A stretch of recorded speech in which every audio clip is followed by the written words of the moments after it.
For 3 years, I recorded not less than 300 carcasses. In the early years, I would see this type of kills, and normally I would think, well, for sure, predators, given their numbers, they will be regulating the wildebeest population.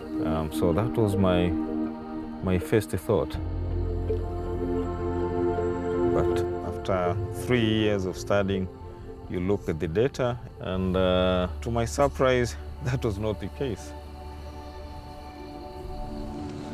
During the wet season, when there's lots of food to eat, there were very few deaths, which we recorded.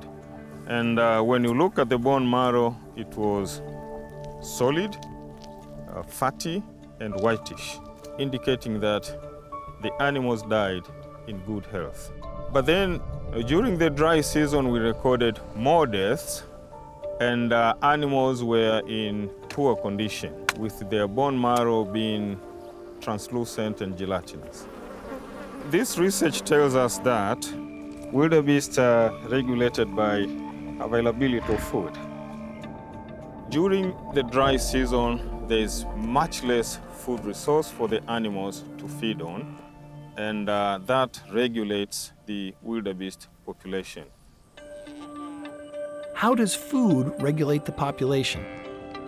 It depends on the density of wildebeest, the number of animals in the ecosystem. After rinderpest was removed, there were very few wildebeest, and food was in superabundance.